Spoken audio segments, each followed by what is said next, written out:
It's so funny that you say this. Hoping next week I establish a bit more of a schedule with my new little guy, Ashley, because I've been thinking about you a little bit this week. Honestly, I've been thinking about how you're doing with your new baby. Um, at your side 24/7. So I was thinking about that. So yeah, all right. So hoping next week can establish a little bit more of a schedule with my new little guy. I'm sure you will.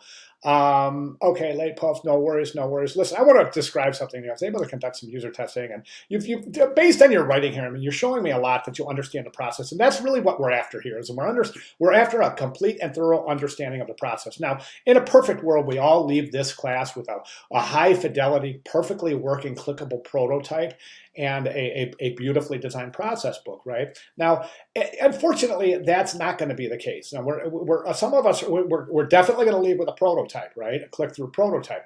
High fidelity or low fidelity, that depends on you. But the point I'm trying to make is that don't have the expectations and don't feel disappointed because you don't have a high fidelity prototype or you don't have a full functioning workable app.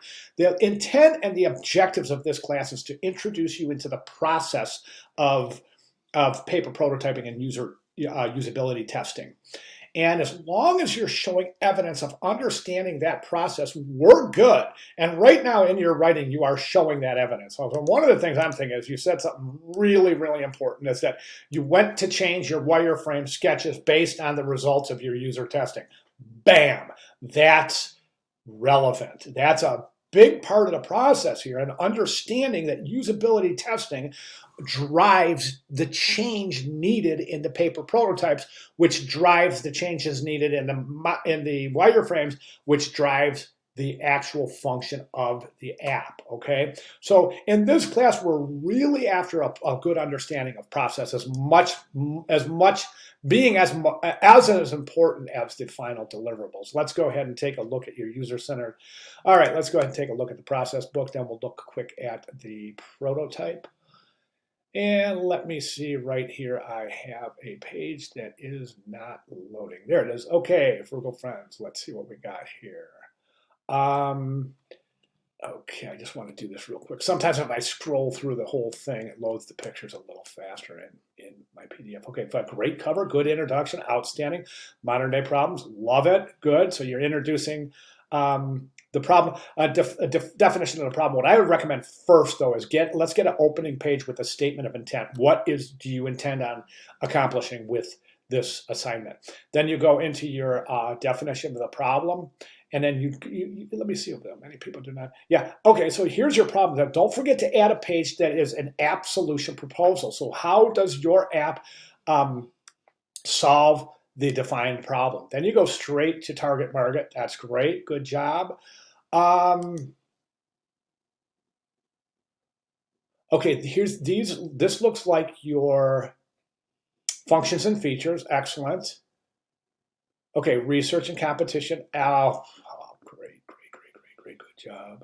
Several makeup apps out there. So I would recommend at least two competitors. Your research, that's great. Maybe let's introduce a next page, right? Another page with the competition. And in that competition, you want to expose a couple of things to show evidence that you have indeed researched the composition and have learned from it and used what you have learned in the assembly and construction of your own app and your own process book. And that would be this.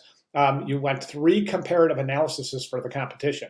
You want to include the pros and the cons of the functionality and features of the competition, pros and cons of the visual design of the composition, and the pros and cons of the basic usability. So that's really going to show a really tight connection between what you've researched and what you've come up with. Okay, then you have your personas. Excellent, excellent, great job. Scenarios and storyboards, phenomenal. Love it, love it. User testing. Okay, so step 1, the most beneficial data I collect. So what I would do here is you could even introduce right here. It might have to go to a second page, but introduce the summary of the usability testing. So in other words, step 1, what are you asking them to do on step 1? And then what you would do here is you would show, like, what are they asked to do? Let me show you a really great example here, page 52 of the greenhouse example.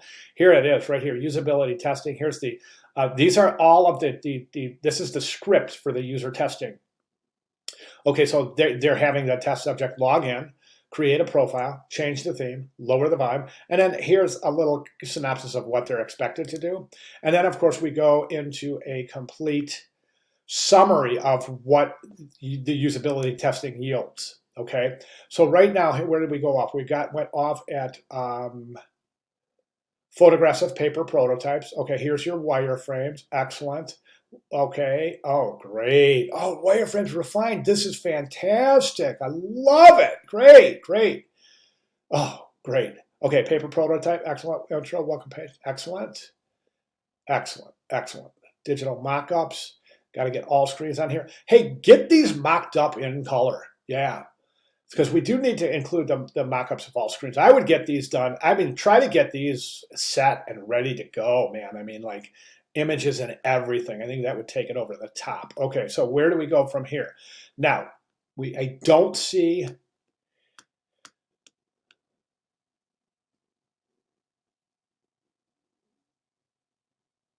Yeah, I would definitely include like a little script, a summary of a written or actually a summary of the tasks for the usability testing, and then a written analysis summarizing the results of the testing.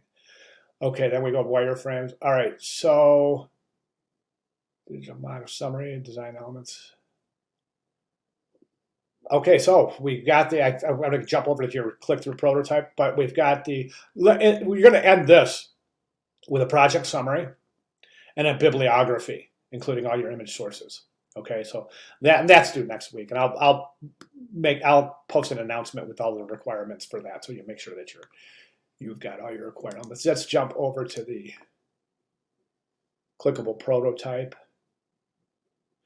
And my computer's running really super slow today, isn't it? Okay, doesn't look like what do we have here.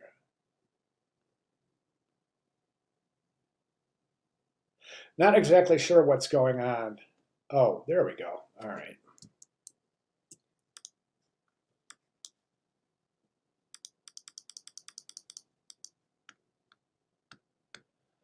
Okay, so this is, okay, so I'm not seeing a clickable prototype here. I'm seeing your wireframes. So don't forget, you've got to create a clickable prototype here. Oh, here's your user testing. Are these your user testing images, or are those the same images that were in there?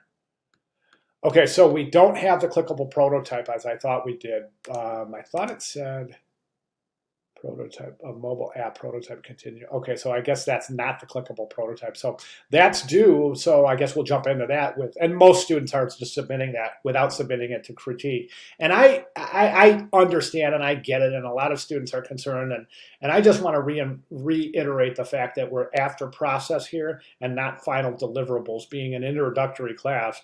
And I think that is one of the reasons why we give you a little bit of extra time to submit the work on Sunday as opposed to submitting on Wednesday and receiving feedback. It's a little bit strange, and I think a lot of students are kind of getting used to the fact that you're not getting feedback until after you submit. So, but that's okay. As I said, I think it's mostly process we're after here. So. So we'll just jump and we'll take a look at the clickable in final grading for the project. Okay. All right, Ashley, great job, really great job. So if you have any questions at all, but I'd like to see those changes reflected in your final process book. So if you have any questions at all, please let me know, Ashley, and I'll be glad to address anything that comes up. All right, fantastic. Thank you very much.